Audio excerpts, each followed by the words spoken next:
That's kind of low.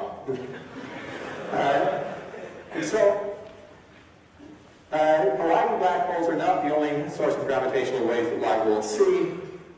We will see gravitational waves from spinning neutron stars, stars the size of Washington, D.C., made of pure nuclear matter, weighing more than the sun, with little mountains on their surfaces that, as the stars spin, those mountains generate continuous gravitational waves, long-lasting gravitational waves.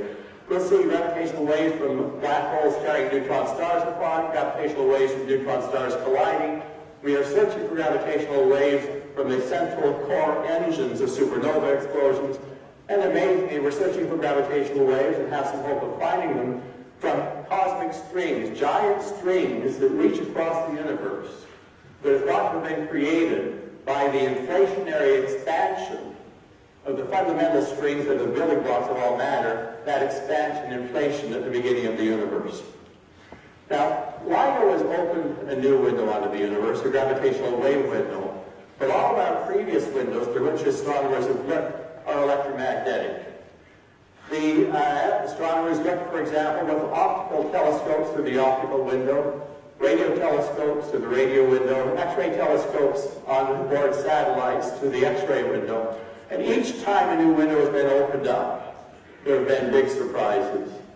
The universe seen through optical telescopes was very serene. The seen through radio telescopes and X-ray telescopes is tremendously violent. Gravitational waves are so radically different from electromagnetic waves that I think we can be rather sure that we will see big surprises, perhaps even bigger surprises through the gravitational wave windows than we have seen through the new radio and optical, radio and X-ray windows. LIGO is just the beginning of gravitational wave astronomy. Over the next decade or two, we will have 4 gravitational wave windows opened onto the universe. There's LIGO looking at gravitational waves with oscillation periods of milliseconds. There will be a window with gravitational waves that oscillate with periods of minutes to hours. There will be a window with gravitational waves that oscillate with periods of years to decades, and a window with billion-year-long oscillations. It is really remarkable that LIGO is such a fantastic beginning. Now I'd like to turn this back to Dr. Franz Cordova, the director of NSF. But I'd like to do so in thanking Dr. Cordova and her predecessors for a fabulous 40-year partnership with, between NSF and the LIGO collaboration. We began with a high-risk dream with very high potential payoff, and we are here today with a great triumph, a whole new way to observe the universe. Dr. Cordova.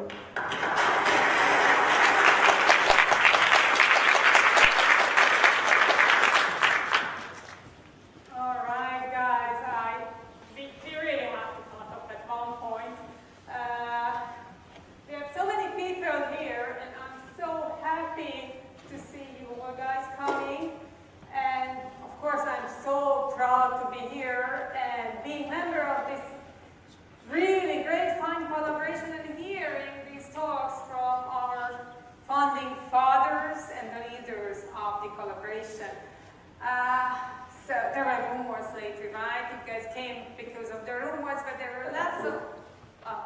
Came because we announced it. You're right.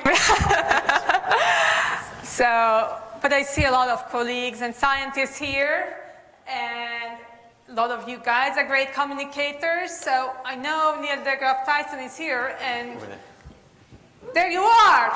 I think you want to say a word. I'm really interested. What's your take on today? So I think I'm going to give you a microphone. Come on, come on, come on, come on, come on.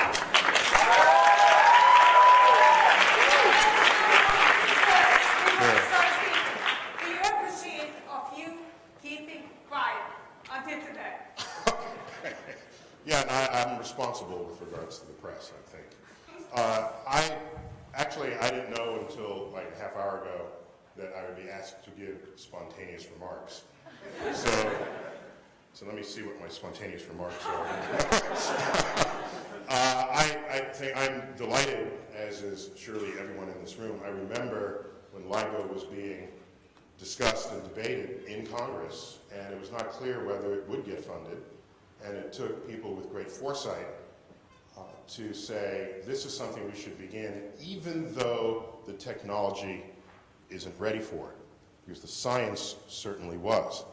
And that's the kind of decision-making that, I mean, they hinted to it at the beginning of this press conference, the kind of decision-making that invents a future for whatever is the frontier that's being tapped by that grant money. And also, just by historical reflection, when Herschel discovered planet Uranus, and not long after that, he realized that its orbit was not tracking what Newton's laws of gravity would prescribe for it. There was a question about whether Newton's laws would no longer apply at such a great distance. It had been tested for Earth and the Moon and Jupiter's satellites and this sort of thing. And so there was just a little bit of doubt.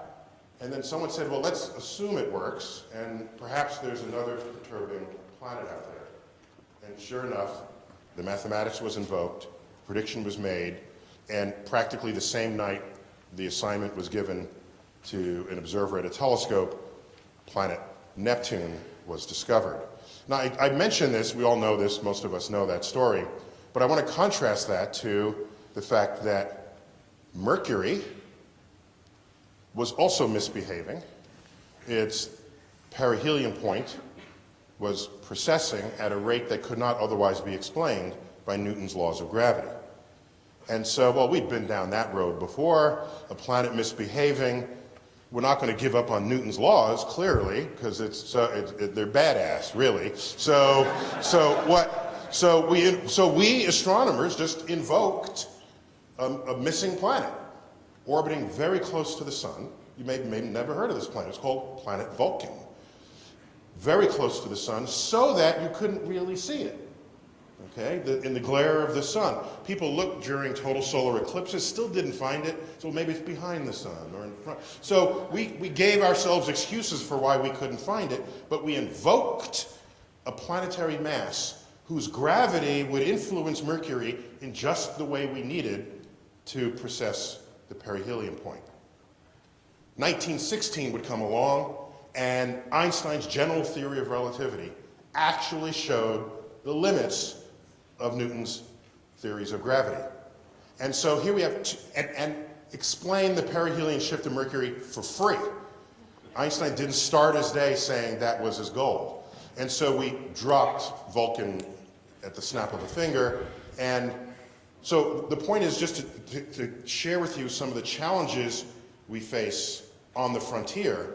Here are two cases where in one case it was another planet, in another case it was an entirely new understanding of the fabric of the universe. And thus was born this quest to fully flesh out what general relativity is, how it works, how can we predict it. And if anyone had said at the time of the prediction of gravity waves, oh, why even bother? This will never happen. And yet 100 years feels like a lot to us in our lifetimes, but over the history of the discovery of science, it's not that long. So I lay awake at night wondering what brilliant thoughts people might be having today that might take another century to reveal itself in our technologies. I also want to highlight that, as Martin Harwitt wrote in his book, which I recommend for everyone here, Cosmic Discovery, he explores how, when, and where major shifts occur in the field of astrophysics. And he noted without hesitation that the onset of new technologies, new detectors, create abrupt leaps in the field, open entire new branches of investigation, and this is another one of these, another such window to the universe that gets opened.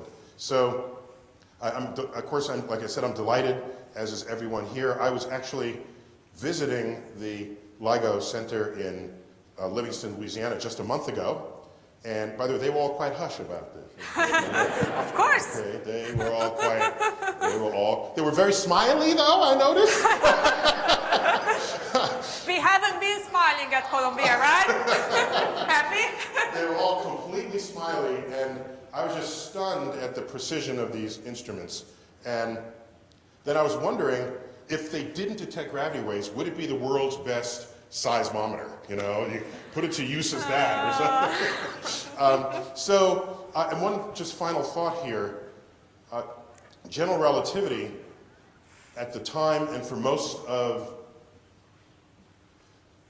the past 100 years, it'd been thought of mostly as an obscure thing in the field of physics, until our GPS satellites come online, and then we realize at their elevation above Earth's surface, at the speed they're orbiting, they're affected by relativity twice. One because of their physical speed, another because they're in a different place in the Earth's gravitational well. That accounts for a time correction that has to be introduced. Otherwise, the GPS would give you the wrong location on Earth's surface, drifting by 10 kilometers a day. So that in fact, it's not just some obscure thing that only, you know, that physicists had to worry about. It actually has practical applications. So if anyone is asking us about general relativity, tell them it helps them how to find grandma's house through GPS. So I'm happy to just be a part of this. I get asked often to reflect on discoveries like this by the press. What I've tried to do is cultivate a relationship with them where if they say, oh, can you tell us about LIGO? And I say, have you interviewed the people who gave their lives to this first? No, you're here. I said, I'm not talking to you until you talk to these people. Then you can come back to me and I'll be happy to tie a bow on it. And so I'm delighted to actually be in the bow tying service of science right here in New York City. And so turn the program back over to you guys. Thank you. Okay. Thank you very much.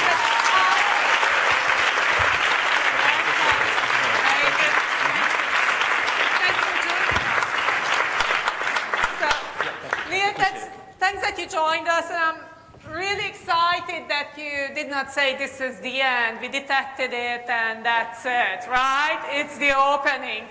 With that, I'm going to try to get to DC. The PI of the Columbia Group, Sabi Marca, is there right now. I know he's available on Skype, and we're going to try that. I'm calling him. He's not going to hear us, and not to mention, he cannot take questions right now because he's just booked up, but he's going to have a couple of minutes of trying to reflect on us, and I think he's standing by. I hope we are going to get my computer sound going at one point. All right, it's ringing, we will see. Explain. We got an advertisement. But we got Sabi as well. Let me just say that Yes. Can you hear me? Yeah. Yes.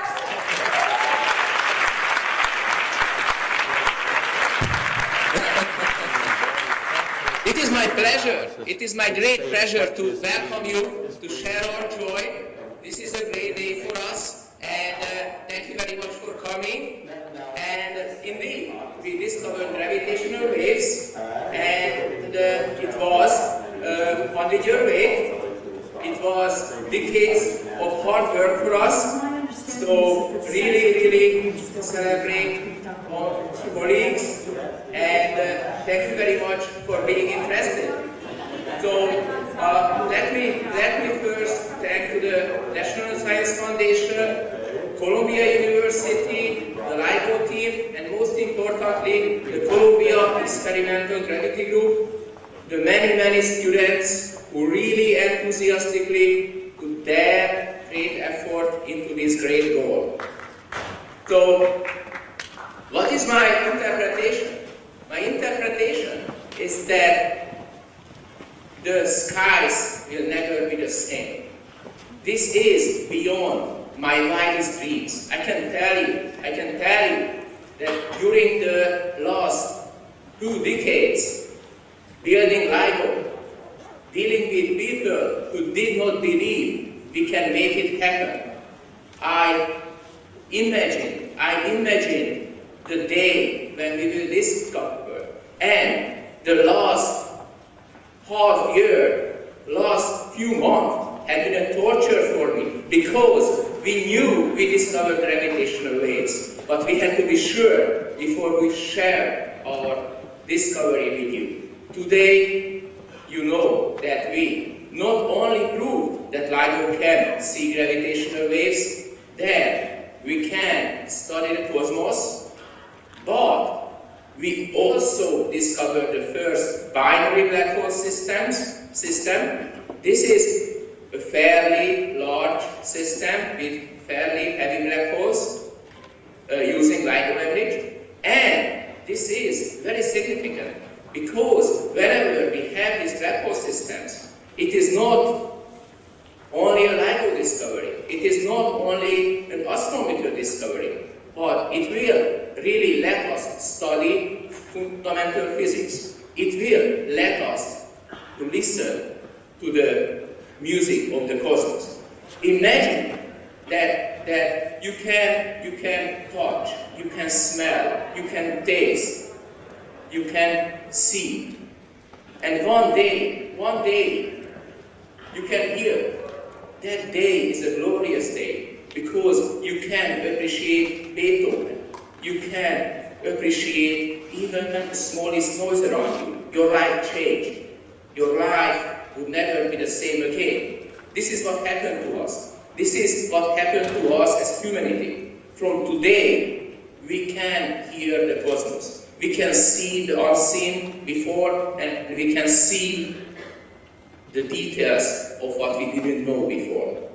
So I encourage you to read all the articles and ask many questions from my great colleagues on stage right now, and rather than taking the stage from them, I give it back, and thank you again for coming, and please congratulate to the team. They were great. Columbia students were great. 1 year ago, when I had seen that Alex Staley, a Columbia student, switched on the LIGO reactor exactly February 11th in Hanford, Washington, I didn't know that this will be a glorious day. I'm so happy we worked on LIGO. Thank you very much.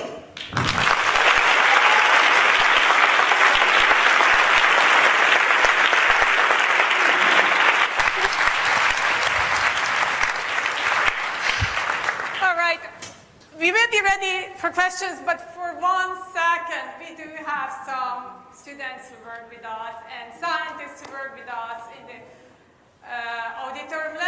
Luca, where are you? I don't see you. Where is Luca? There is Luca Mattone. He worked with us for several years.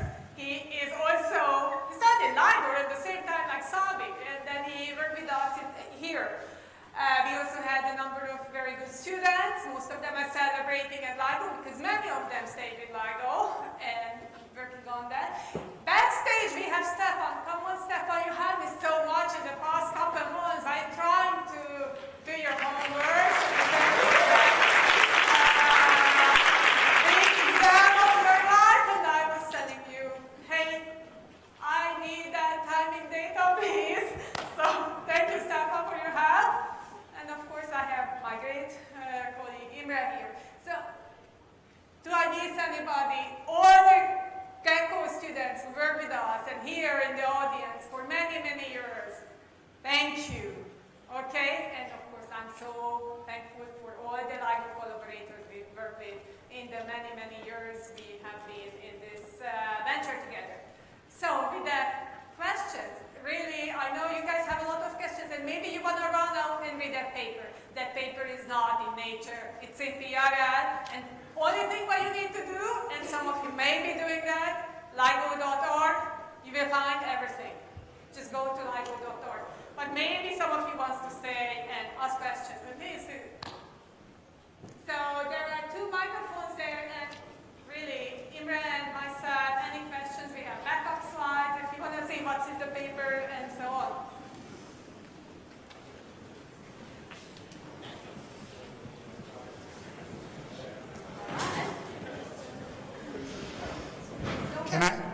I have a question. Does the LIGO collaboration intend to make the full data stream public so that we can reanalyze the event? It is public right now for that event. Is it just a little piece around the event, or is it larger? Yeah. Just about, yeah. How many minutes of the data stream is placed, you know? So 1 hour of data is available at this point. And the total science run, full one, was 3 months long. So it's a little longer. Now the detectors are not on 100% of the time. So it's less than 3 months per se, but it's definitely more than an hour. Okay, thank you. Yes. First of all, amazing, thank you.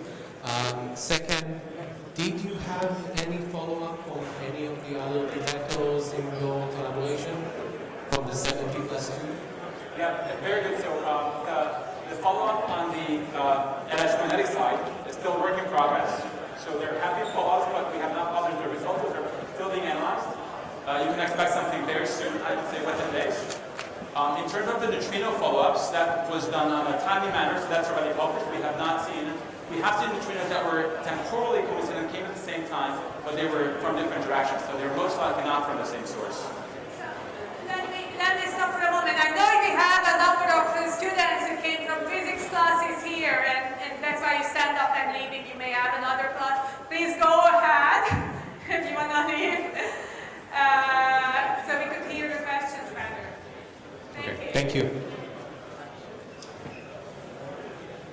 So, is this event a pretty sizable, a sizable strain, and are the instruments sensitive enough currently to detect smaller energetic events? Not sure I heard the question. Is advanced LIGO currently sensitive enough to detect the strain from a binary neutron star merger, or is it just? Yeah. So all the things that we listed, we are sensitive to depending on how far the event is. So if the sun blew up, we would definitely see it, right? So it's all a matter of distance. And what's happening is these things occur in the universe once in a while. So we have to be lucky to the extent that these things have to occur within the distance to which we can see things. Now this distance for neutron stars is roughly 200 million light years at this point. So the question is there an event like that happening right now within these 3 months, within this distance? So it's not just whether we would see this in a crystal ball, it's whether these events actually occurred within the range we can see things. Right? Now, we have some understanding of how often these things happen in the universe, and so we can convert this to how often we expect this to happen within this volume. And the probability for a neutron star binary at this point is less than 1 for the 3 months. It's a fairly short run. As we go along, as we have a run every year in the future, we're going to increase our sensitivity to these sources by roughly a factor of 3 within 2-3 years. A factor of 3 in distance becomes a factor of 27 in volume, right? Roughly a factor of 30 volume. So we're going to be observing 30 times bigger volume, and if we observe for a year, it's going to be 4 times more, 4 times longer duration. So we expect 100 times more neutron star binaries to be detected in a few years per year. Right now, the chance is lower than what I would say. The expected number of neutron stars detected is less than 1 for this first science run. Well, let me just point out, so this is the first detection. We are still analyzing the data, so this is not the results for the first science run. This is just the first discovery. Important distinction.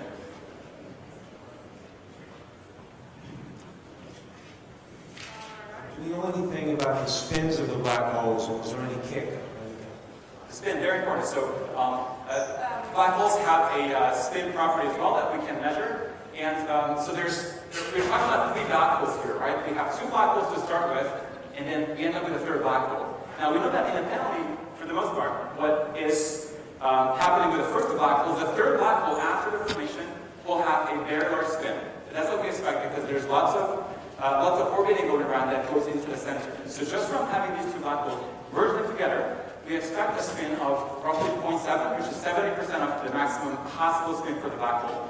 And that's what we detect. So that's a fairly standard thing we can see. Now, for the first 2 black holes, the measurement is a little harder. But basically, what we can say for certain is that Even if these black holes were spinning fast, these spins were not aligned with the orbital plane, basically. So we have weaker constraints on what to expect from this. The part of this rotation that's perpendicular to the plane of the orbit, we can limit that fairly well, and it's a fairly low spin.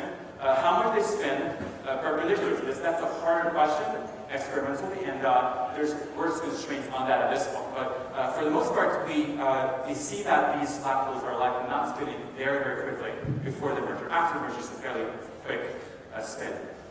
Good question, yes. So, I have a slide behind you with the meat. And, yeah. All the questions, but that's the thing, so it's basically how we can experimentally measure different parts of the spin component before and after. Very good question. Yes. So I hear that there's a cluster of supercomputers processing terabytes of data every day.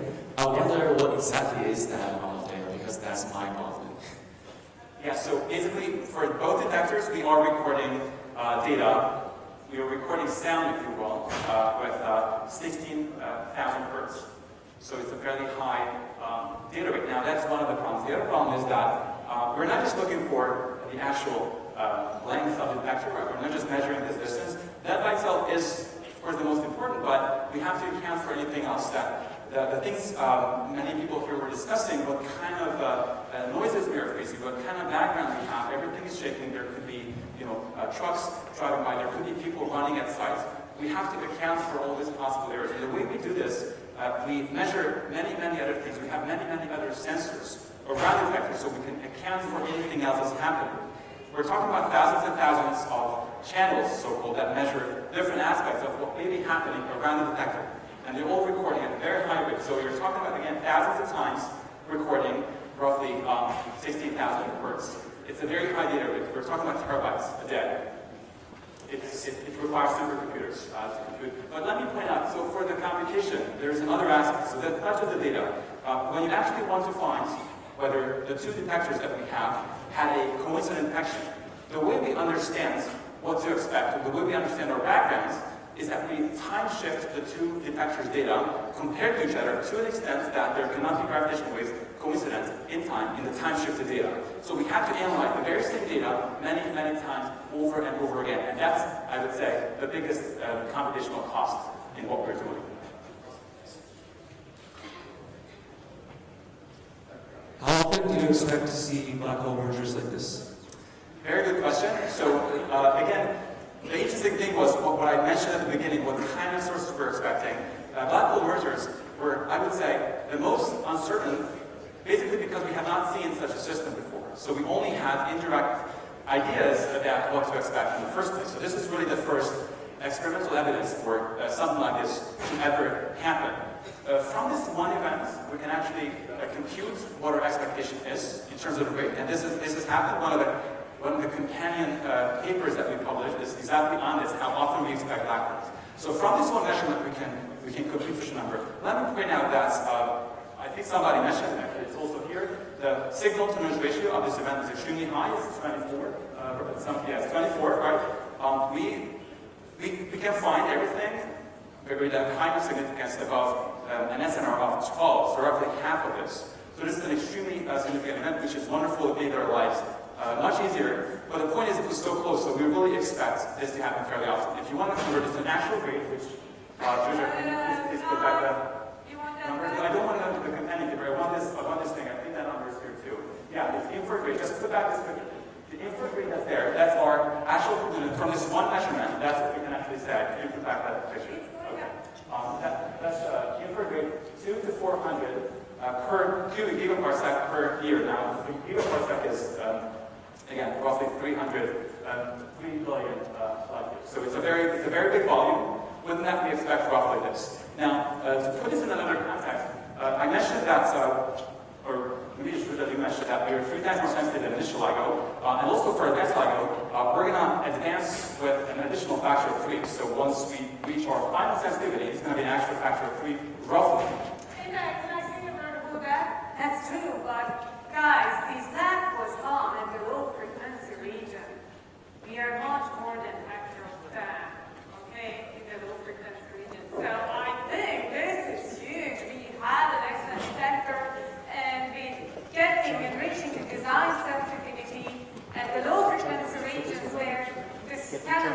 have been valuing it as 10 times more because we would see 10 times farther in binary neutron stars. In that cause, at the low frequency, because that's where they are coming, oh but we see so much farther. You guys already see how far did we see? It's 410 megaparsec over there, but our binary neutron star range is 75 megaparsec right now. Okay, it's amazing, and the detector capability in the low frequency region, that we knew these signals may be coming on and could be backwards, but we did not know they are there. But now they are there, so we can really expect them because we really have a very capable detector to do that. I'm going to get back in that. Bottom line is, so it's very true that the lower frequency is even more important for this, and that could be improved on that. But the bottom line is, we expect to improve on the sensitivity that we have currently for this first ice run in the next few years. So, can't think of the factor of 3, Sergeant. That's count the number of 3, okay? It can be only more because of the low frequency part. Count the number of 3. If you improve by a factor of 3, that's a factor of 30 in volume, factor of 4 times more observation per year because we have 4 times 3 months per year, right?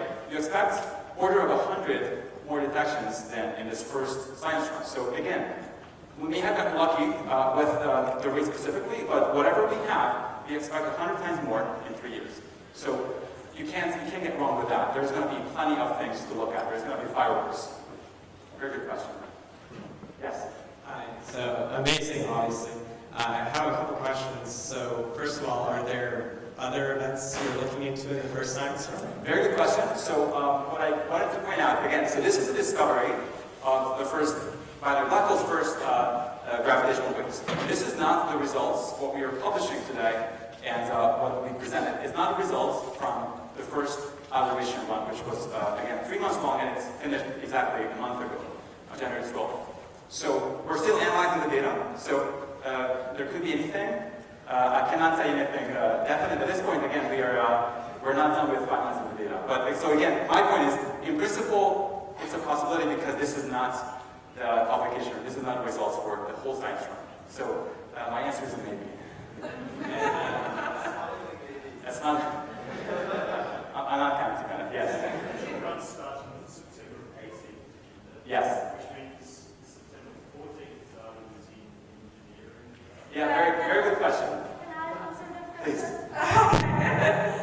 So, yes, it was the engineering round. Okay. And yeah, there was an email coming on early morning, we seen something. What did it was really started, some of the things which were not done were some of the online codes. But one of the online code was running already. So these were just checkups. What the collaboration decided to do right away, we are freezing the detector. We are not changing anything on it. We are going to be characterizing what it is doing. Okay? Right at that point, we had a pre-calibration already done before that. We were setting up for the post-calibration. So everything was frozen. So we could collect data because we need those for those timesheets, which as Imran mentioned, we need a lot of timesheets, we need a lot of background. So this is what we did. This was a very smart decision from the collaboration leaders. The only decision which actually could have been made, but we were so happy that they did that because we really documented the detector status for the coming weeks, which was used to analyze the data. So let me add that what was really important here is that we have algorithms that find these kind of events within minutes of their occurrence. So it's an extremely quick thing, and one reason we do this is to be able to look at the same events with telescopes, with neutrino detectors, with other things. But the other reason is really what Juja was saying, is that we can stop whatever we're doing and we can make sure that the detector conditions are fixed so we can collect enough background so we can claim things like this. We were lucky, there were many engineering runs. This was, I think, engineering run 8. So if this came in a previous one, we may have not been final to the extent that it would have made sense the same way. But this was our last engineering run, which was sort of a nominal thing at that point. Everything meaningful was finalized by that time.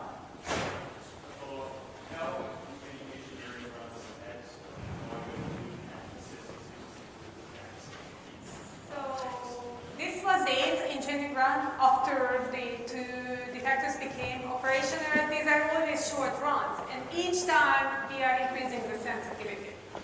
So as gradual increments, we have different runs to add new things and test new things, basically. So the previous ones were called engineering run, but they were not the same sensitivity. So it's very different in that sense. Thank you for the question. Yes? So, by the way, congratulations. This is, of course, very, very early days for this technology. I mean, this is comparable to where we were with telescopes many hundreds of years ago. And there are some nice things here with this because the noise between different detectors is uncorrelated, but the signal is correlated. The more detectors you have, the better you tune everything, the more interesting signal you're going to be able to pull in. What are the fundamental limits on sensitivity here? How sensitive, given an unlimited budget, which clearly you'll never have, can this get? How good? You know, what's the physics that's you know, the physics limitations rather than the fiscal ones, you know, over the long term? So our biggest limitation is really the low frequency region. Okay. It's fine. And money. Yeah. But you said infinite money. Did you say that? I said ignore the money problem. What are the long-term physics limitations? How sensitive can things get here? With this detector, it's the design sensitivity. Okay, we have plans a bit beyond that. With the 4 kilometer and so on, we can change some of the optics, have a bit better thermal noise performance. What we can also do, and we are likely going to do, is definitely increase the laser power, but that helps on the high frequency region. Same thing, we can use a very new technique called squeezing to gain another factor of 2 on the sensitivity again at the high frequency region. So there are things, but it's not like we can get so much more than a factor of 2, maybe 3 beyond the advanced LIGO design. So let me add that's for what we have currently, and if you looked at advanced LIGO and you looked at initial LIGO, from the outside it looks exactly the same because, again, we kept the wrapper. But there could be many other things that you can do, and there are many plans, and I'm fairly sure there's going to be even more plans now that we actually have seen something. So what are the limitations, for example, if you look at the low frequency part where things are moving, that's basically from the Earth. The limitations are really how much we can separate ourselves from the Earth. There's 2 things you can do with this. One is you can go to space, right? There are plans to put something... LISA, right? LISA, for example, exactly. So you can put something in space. LISA Pathfinder has already been done to this extent. The other thing is to go underground, because if you go underground, the surface is shaking less under. So that's another thing that is happening. The Japanese detector Kaga is underground. It's going to be finished in a few years. The next generation detectors people are thinking of, the Einstein telescope, is also going to be underground. So that's one thing you can do, for example. Now, in the middle, you have a fundamental limitation as long as you're here on Earth, and that's gravity noise, if you will. So, for example, if you have an earthquake coming by, right, you can separate yourself from moving, from the Earth moving, but you cannot separate yourself from the density changing around the detector, and that causing the gravitational force to change at the side. You just can't shield against that. So that's sort of a fundamental limitation, not much below where we are, but that's something we can only work around if we, for example, measure that at great detail and account for it. So there's many things you can do. I would say at all parts you can improve on this, and people are planning on it. So if you look at, for example, plans for the Einstein telescope, everything is, again, a factor of 10 better. That's sort of like a good number to think about. So there's a lot you can do to improve on everything with this one. Hi. Yeah, hi. Congratulations. I just had a question. So with LIGO, we can sort of see things that we can't actually observe. So I'm wondering, like, what place do you guys have in, like, the search or the understanding of dark matter in our universe? How we can see dark matter. Very, very good question. I would say there's different parts to this. The first part is that because of the detector's characteristics, we are sensitive to things that basically change shape with roughly 100 times a second, right? Around this 100 hertz that we are seeing. Now, what do you need for this? You need something that's extremely compact and roughly the size of the sun, or 3 times bigger. If you have something much bigger, like a supermassive black hole, they're going to move, they're going to accelerate much slower, so they're not going to move enough per second for us to be able to detect them. So we have sort of this sweet spot. If you think of dark matter, there's lots of dark matter out there. However, the speed with which dark matter can change its shape is going to be, unfortunately, way below the sort of frequency range that we are sensitive to. So in this sense, dark matter is not dense enough for us. That's why we're looking for things like black holes or death stars that are extremely compact. They're a little too much. So work in progress, I would say. Good question. Thank you. So the signal to noise for this event seems very high. So I'm wondering if this event could have been detected before the LIGO upgrade. Yeah, very good question. So we improved the factor of 3, roughly. So if you divide 24 by 3, that would be it. But before Zhuzha stops me again, we actually improved a lot at lower frequencies. So in fact, it wouldn't just be a factor of 3, it would have been much more at the lower part. Now, but let's assume just this factor of 3, and again, just a disclaimer, it would be a much bigger difference, but counting with a factor of 3, okay, that would be SNR 6. SNR 6, we don't, no, SNR 8, we don't claim detection for that, unfortunately, right? So that would be a little too small. Would have been potentially interesting, but we would have not published discovery on it, unfortunately, or actually, fortunately, because we did. So it's borderline. But let me just say that if you take some data and you say that you detected something with an SNR of this. Just from this information, the probability that you see nothing else, which is smaller, is only 10%. So it sort of is promising. This was very special for us, but again, unfortunately, for initial LIGO, this is not the case. One maybe extra interesting piece of information for advanced LIGO in this first science round, which was only again 3 months long. The amount of data, the amount of volume we probed with the detector is 10 times more than everything else combined before, all the science round before. So this is not just luck, I would say. This is, actually a huge improvement has been made this way. Excellent question. Thank you. Yeah. Hey, in your sensitivity curves, there are a lot of spikes. Are those like harmonics of P waves in the Earth? And what have you learned about the structure of the Earth, I guess? Yeah.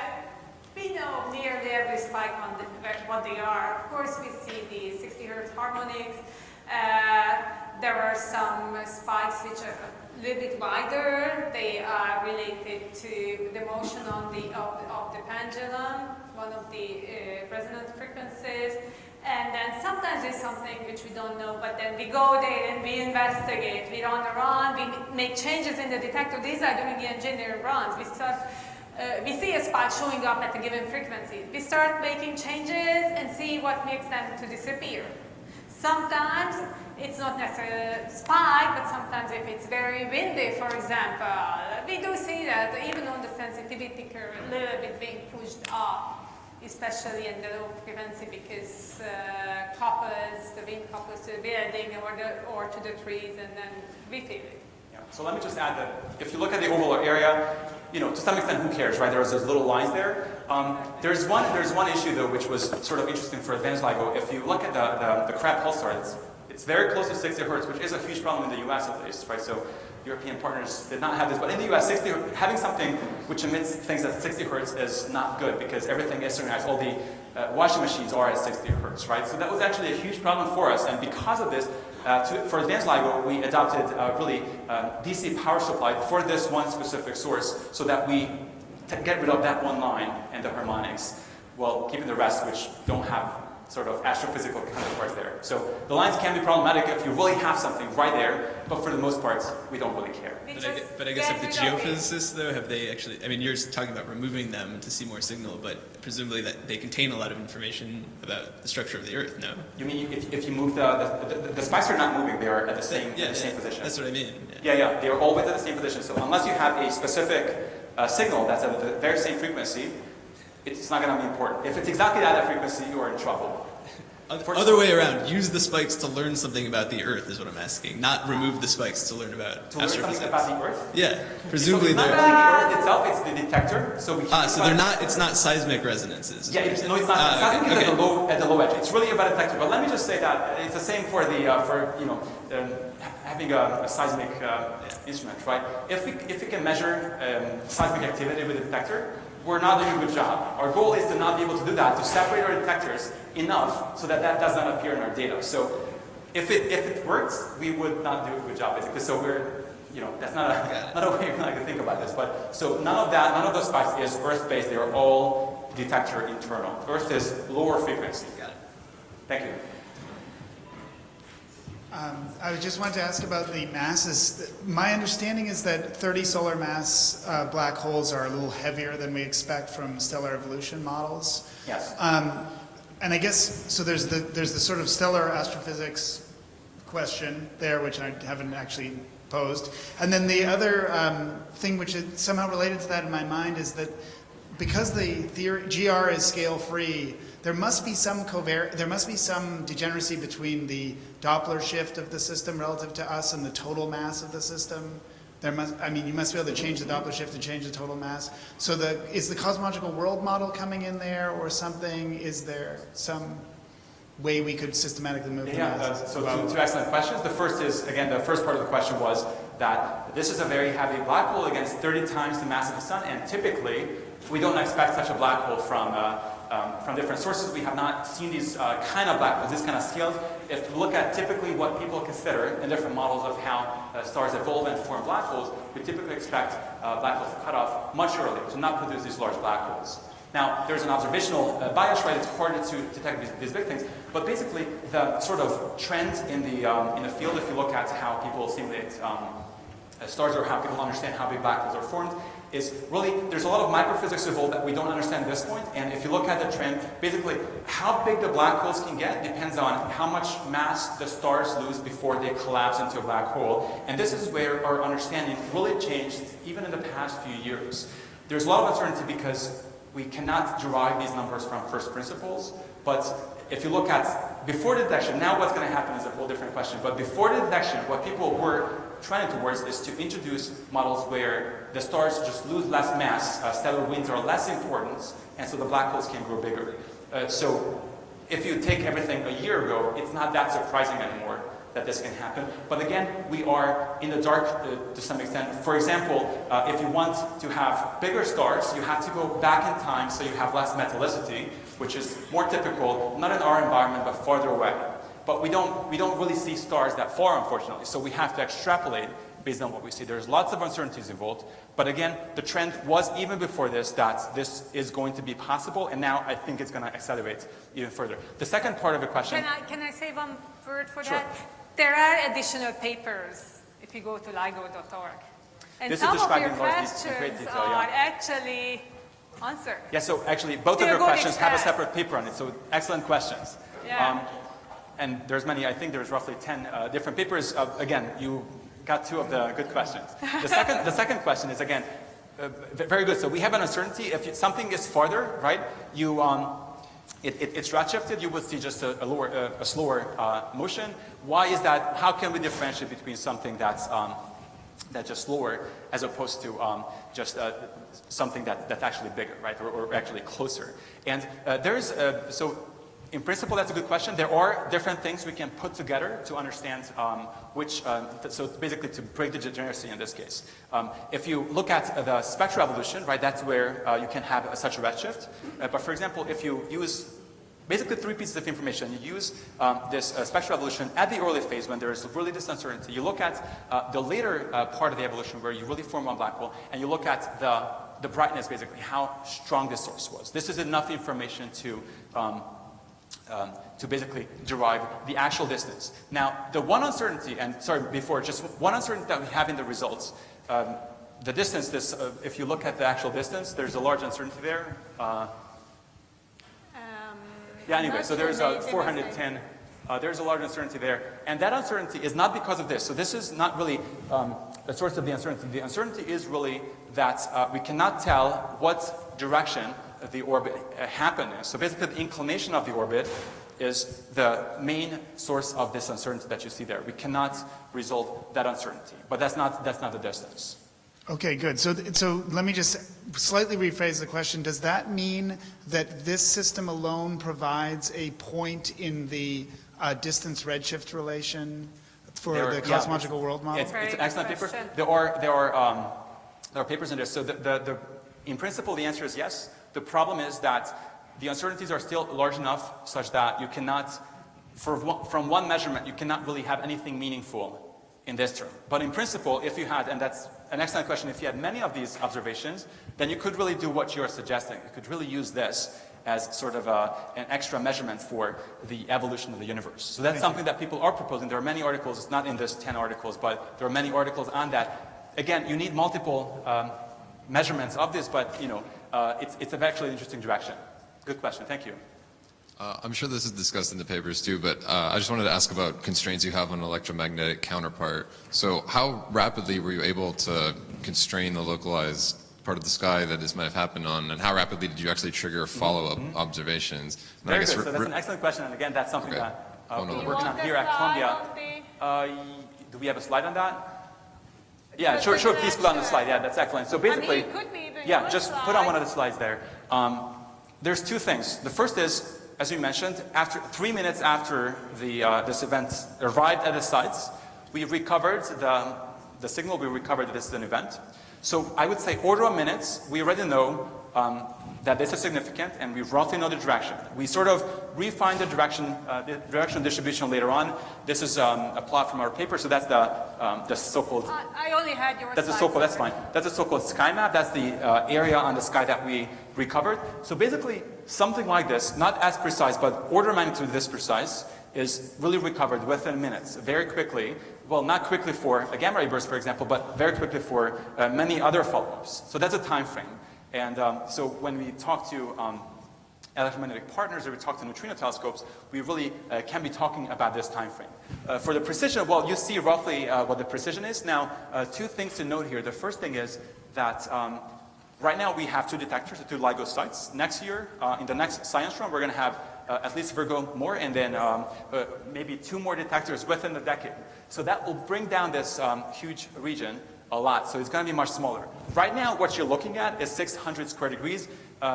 It's difficult, it's challenging for some telescopes, so it's a special effort to look over this whole area. So did you look at previous all-sky survey data from Rosat or Fermi or other things to see if there happened to be some interesting So I would say it's not like previous what people did before. What we have is a setup program where we send out these signals to partners. Yeah, no, I understand. I just meant that, I mean, this is a very large region of sky, so obviously you can't trigger an immediate follow-up of 600 square degrees, but there are current all-sky survey data sets that exist where you could go look and see if there was something there before that is now gone. So, very good. So it's a whole different direction, research direction, how you can actually find counterparts for these events. There's 2 things you can do. The one thing is you can look at something which has electromagnetic or neutrino, for example, that has a very large field of view itself. So if you have a gamma ray burst, for example, that will be detected practically over the whole sky anyway, so you don't really need to look in this direction. If you have something like an optical counterpart that you're looking for, you really have to scan through this area, especially if you have a small field of view, and that takes time. Fortunately, there are predictions that there are counterparts, for example, for a binary neutron star merger that will last for days, so you will have enough time to actually look through this area, and this is what we're doing. So fortunately, even though you have a small field of view typically, you will have enough time. You have days for optical, you have years for radio, for example, to scan through this area. This is, again, something we are very actively working on to optimize this process. Neutrinos are also all sky, so what you're seeing here, all the neutrinos were detected at the same time. We don't need to look in any direction. Excellent question, thank you. David? Yeah, Imre, just, I mean, this requires a long answer to some extent, but if you look at your inferred rate, it's pretty high. Yes. Something like maybe 0.1% of the supernova rate in the universe is what you're seeing for the inferred rate of these mergers. And so it could point to these being in some special location within the galaxy in which, has there been thinking about that? Yeah, very good, very good. So what can we say beyond the fact that this is, how often this is happening? And let me add one extra piece of information is really the size of these black holes. That was one of the previous questions. How can they grow this big? And one of the things we know for sure is that for them to grow this big, the metallicity of the area where they are has to be fairly low. It's basically, our constraint is below half the solar metallicity, but likely or possibly even lower. So to that extent, we can say things like this. Now, another piece of evidence, we can say, for example, do we see any eccentricity in the signal? Can we tell whether this was the 2 black holes dynamically merging, dynamically just meeting in some environment with lots of black holes, or they possibly form together.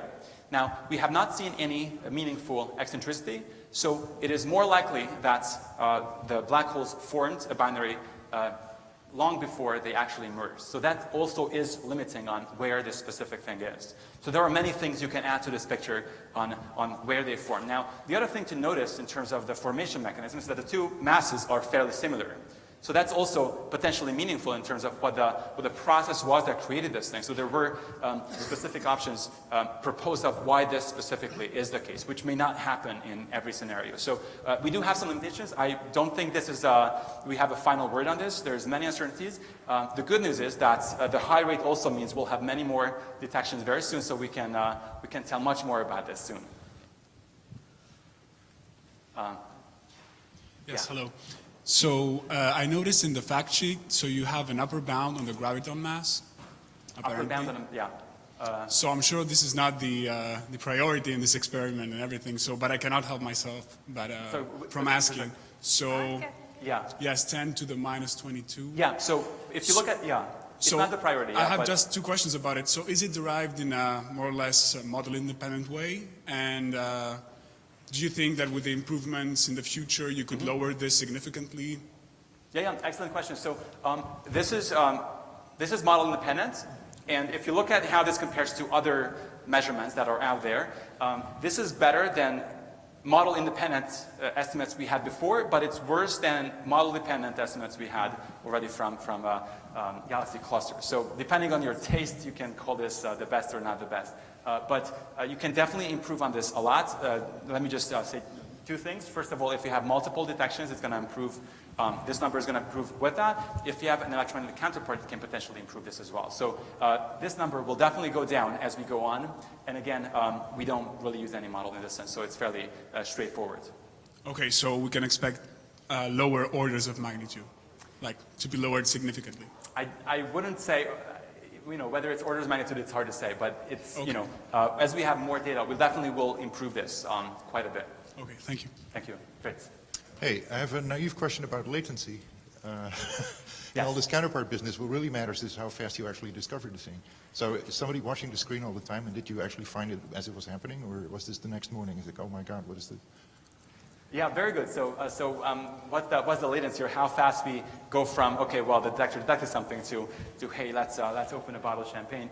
And I would say this is a long process for many reasons, especially for this specific event. And the one thing I would want to emphasize here is that, again, since this is the first detection of this kind, and since we had no way to produce the gravitational wave to test our detectors, we wanted to collect extraordinary evidence to make sure that nothing goes wrong, right? So we ruled out everything besides aliens that could produce this signal. So that was a long effort, and the reason we took this long from September to today is really to make sure that all these things are accounted for. Now, this will not be repeated every time we detect something, I hope at least, right? So it's gonna go way faster in the future. But let me add another aspect, and that's related to the fact that this was an engineering run right after we turned on the detector. What happens is, as you turn on, you really have no way to characterize your sensitivity, characterize your data. What's happening is our background is not Gaussian, it's something slightly more complicated. We have so-called non-Gaussian transients, so in order for us to understand how sensitive something is, we have to collect more data. That's why it was very important, what Zsuzsa mentioned, to keep the detector configuration on after this observation.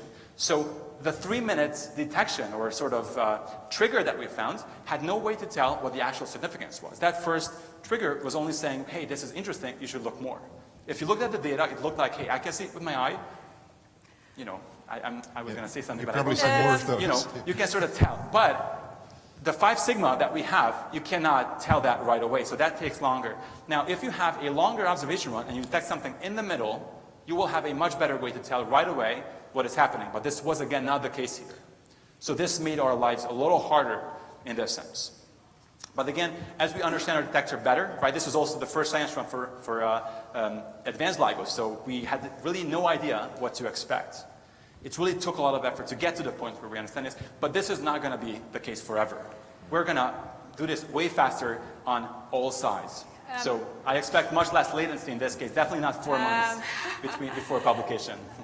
Let me add to that with the improvement of the detector, the big signals will be even bigger. And really, this one was so huge that on the day of the event, I mean, yeah, emails are flying. I really went online and I was looking for the so-called omegograms, and I've seen this. Okay, this may be a bit polished in the paper, but I've seen it. It was there, and I said, wow, this is it. Okay? So it was there. We knew. We had the infrastructure to send things out, and we are sending them out to partners. We were very slow on that first event because they were not even expecting us. It was still the engineering run. So I really think this can be much faster, and in terms of data analysis, it's already there. It's convincing you guys we are sending real data, and the big ones, it's going to be quick. Of course, don't tell me 30 seconds. We are never going to do that, okay? But, yeah. I would argue with that, but we'll see. But let me add, though, one of the thousands of channels that we have with respect to seeing what happens is Gmail. So if you look at what, even if you didn't look at these plots afterwards and in the last, half a year, there has been some data there. There has been some extra signal there. I had a colleague who was complaining that his department contacted him because they thought he had a virus because he produced 50% of the department's email influx. So it was a difficult thing just to delete whatever was not important. So there, it was fairly clear that there had to be something, but in terms of making this rigorous, there was a lot of checks that we had to do. Let me also add, just because of the timing thing. So again, we're talking about 3 minutes, but technically, imagine you have this kind of signal and you have something with high significance. This merger, when you enter really the sensitivity band, here we started off at 35 hertz. That was the lowest signal we could detect, but we'll go down to 10 hertz eventually. And within this time frame, you really have minutes that the detector spends, or the signal spends within the detector sensitive band. And within minutes, if you have high enough sensitivity, you can, in principle, tell that there is a signal before it actually merged. So there is a chance that we can actually not just go to 30 seconds, but actually go before and predict that something will happen in a minute or so. Again, not currently, but this is something in the foreseeable future. So the line of sight, the orientation with respect to the plane of the merging black holes, how do you determine that? Yeah, very good. So basically, we have, Zsuzsa, can you go to the, there's a slide on this. There's a slide on orientation versus distance. So basically, again, you have a waveform information. The problem is that if you're really perpendicular, the plane is perpendicular to the line of sight, then it's a linear polarization. You see it directly. But if there's any other angle, basically, we have a really hard time saying if it's really face on or really just close to that. So to that extent, yeah, here. So basically, there's this ambiguity between orientation on the x-axis here and distance. So basically, if you're face on, you radiate towards the Earth in that case 50% more gravitational waves than if you are on some average direction. Because, again, there's little information in the polarization unless you're really perpendicular. It's very hard to decouple these different effects. So as you see, there is a huge uncertainty. That's the biggest uncertainty in our distance range. If we had something electromagnetic, it would be much simpler. We didn't, for black holes, that's not something you expect, unfortunately. So this will remain for the most part. Again, it's very hard to resolve this. If we'll have more detectors, that can help as well, but that's one of the difficult questions we face experimentally, how to decouple these two things. Yeah, if you have a good idea, just let us know, please. Very good work. Thank you, Richard. Yeah. Oh, Tim, hi. Hey, Imre. Quick question. To what extent will LIGO be able to constrain the number of polarization modes that you see in these gravitational wave signals? Will you be able to constrain the number of polarization modes in your signals? Well, number of polarization modes. It's an excellent question, and it would be great to find that something is very different. The problem is for other polarization modes, we are way less sensitive than for the main one. So if there's anything slightly different than what we expect gravitationally, the signal that we expect from that will have to be way stronger than what we detected currently. So in principle, that's possible. In principle, we can do many things like that. In practice, it's extremely hard because we need much higher signal-to-noise ratio than for these events. So I would say the main way we can test things beyond general relativity is slightly different. We can really, and one of the things, there is a separate paper on this, it's one of the many papers, how we can test general relativity with what we observed. And one of the tests, for example, that we had is to look at different parts of the waveform. So can you go back to the waveform? Yeah, sure, so basically, sure. if you look at the initial part, the so-called inspiral part, when you see the two black holes still, the previous one. So the left side of here, when you see the two black holes still separate coming together, you can use this information basically to recover the parameters, the black hole parameters. For example, the masses. From this, you can predict what to expect at the end. And then separately, you can reconstruct what happened before from the very last part, the so-called ring down part, when one black hole is formed and it's basically losing energy. So from these two parts, you can basically recover information about the two black holes independently, and then you can compare these two measurements, and if there's any sort of hair, if there's any problem with general relativity, this is one way to test the consistency. And this is what we did. Fortunately or unfortunately, it's up to you, we found no discrepancy from general relativity. So there are many different tests, 4 different polarizations, 4 extra, it's a little more difficult experimentally. Let me add to that this range where we expect that for these black holes is actually the sweet spot for the detector in terms of its frequency range. You know, so we are really sensitive there. So this is close to the size, the black hole masses that we can see at the farthest distance. So that's a lucky thing actually for us. That's what you expect, right? You expect to see the thing that you see the farthest. A question about the detector. Do you know what configuration it was in when it made the discovery, dual recycling, resonant sideband extraction, broadband? Shuja, you want to take this? I don't hear the questions, unfortunately. What configuration detector was in when we made the discovery? We were getting ready for the first science run, operational run, we call that in advanced LIGO. So basically everything was ready. What we were testing at that point were some of the online codes which would be used to send, for example, signals. We had one of the online code running, the burst code. From the CBC codes, we only had the small mass code running. We were waiting for the high mass code and it was still not approved. It wasn't running.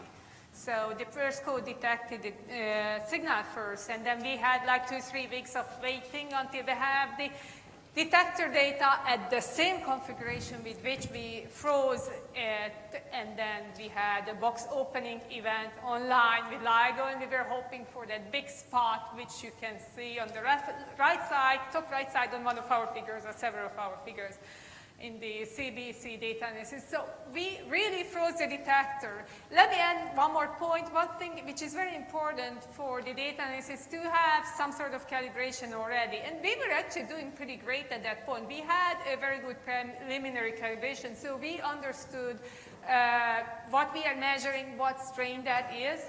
We had a very good understanding. We were doing calibration runs quite before that time, and we were ready. And it's a very important part. And we were really nearly ready. What we were doing is really just testing out the codes. Yeah, so not much changed after we collected enough data which was published, and we went ahead with the rest of the science run. The changes were totally minimal. Yeah, I would just add that small changes are being made even throughout science runs. So it's not something that's 100% fixed. We tweak small things to account for things we discover without really touching the details. So these kind of changes are completely normal even within science runs. Yes, exactly. I mean, we can have a little seismic problem and then, an earthquake coming, which is a bit bigger, and then something gets out. We have to go back to lock it again. We can have very windy days. So, I mean, configuration was the same for many, many weeks, and we were locking very nicely most of the time. We needed a long, long, long stretch of data. Congratulations on the result. If advanced Virgo would have been running, how much better would the localization would have been? And can you comment also on the status of or prospects for LIGO India? Very good. So for advanced Virgo, it's also depending on what stage you are in. So if you look at how advanced Virgo will advance throughout the next 3-4 years while we get to design sensitivity, it's going to be, again, 1 year behind LIGO, so it's going to be slightly less sensitive. So there are aspects to that. But if you just assume the first year, what they're going to have very soon, there would be a huge improvement. So you're talking about at least a factor of 10 or more. It would make a big difference. To have a third detector, if you have 4, it's not an extra factor of 10, but it's still meaningful. Again, as you saw, LIGO India at this point is planned, so it's not under construction. But if it happens, it's going to be very nice too. Let me add something about advanced Virgo turning on, and can we use that data? Yes, Imre says that they will not have sensitivity, what we will have, but that's okay at the beginning. Even at the beginning, if we have a huge dropping signal, which is huge in LIGO, and they are not at that sensitivity there, they are likely to have it in their sort of not very high SNR triggers. And we can definitely use their data to have a lot better on the direction of the event.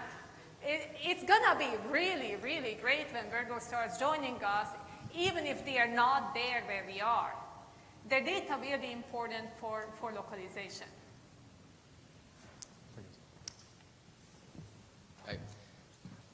So it looks like, looking back at the binary black hole system itself, the fits you have to the waveform are from a quasi-circular orbit. So are there any limits on the eccentricity of the orbit? I'm sorry, which? So of the binary black hole orbit, are there any limits on what the eccentricity of that orbit is? So again, that's an ambiguity we have, right? So it's hard to decouple. So sorry, what was the question? Whether we test what the inclination is? No, I just wondered, that's a orbital parameter of the system, the eccentricity of the orbit in spiral. I just wondered if there's a limit on that, because I didn't see anything in the... There was a limit on the inclination, right? Okay. Zsuzsa, can you go to the inclination applied? There is a limit. It's really hard to decouple that from the distance, right? So the two are ambiguous to the large extent, not 100%. No. Which one? Just go forward. No. The one that's inclination. You're saying inclination is degenerate with eccentricity? The previous one. Distance, orientation. No, that one. Okay. Yes, that one. Thank you. Right, orientation, right? So it's a parameter, but it's extremely hard to decouple that from the distance. Okay, so the two can have overlapping effects. It's a circularization of the orbit through eccentricity. Oh, And I'm sorry. I've seen something, but it's not on the on the fact. Okay, sheet. that maybe it doesn't have a separate. Sorry. Okay, misunderstood your question. We do have a limit on eccentricity. Yes, right. I mentioned that, and it's it's like 0.1 or something. It's a fairly strict limit. So we know it was not a dynamic merger. So in that sense, it's a fairly good limit. So it looks like it was binary there for a long time. Yeah. So that's definitely a parameter. That's what we're looking for. And again, if there was an eccentricity, in my opinion, it would be even more interesting. Unfortunately. So if there was a very high eccentricity, would you be detecting these systems? Okay. Yeah, so we look for eccentricity, very important again. That's one of the differentiators between different evolutionary models. So it's very important for us to see that. Again, many of us are interested in dynamical mergers in different places. So we would be very happy with some eccentricity, not this time.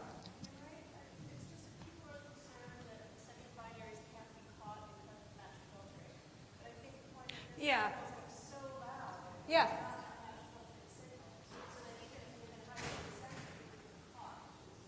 Definitely. So yeah. So And that's. it was called by the birth search, and also with that huge SNR.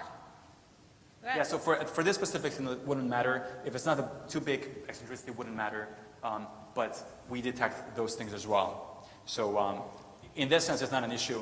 Of course, if you have a match filter that does not incorporate that in the search, right, your sensitivity is slightly less, but it's not an issue. We would see those as well. And again, for these things, you can actually limit the eccentricity. Thank you, Dan. And we will add it to the fact sheet, I guess. I thought it's on it. Yeah, it somehow it wasn't there. Guess no more space. Maybe. Okay. Well, thank you very much, guys, for coming. Appreciate it. All right.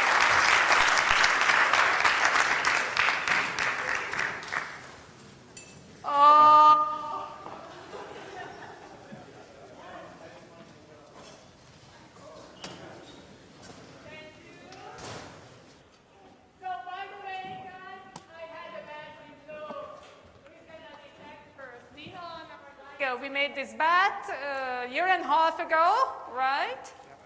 In the summer, so thank you. I'm so delighted that I won the bet, but I'm more delighted about what's coming. Yeah, congratulations. Thank you.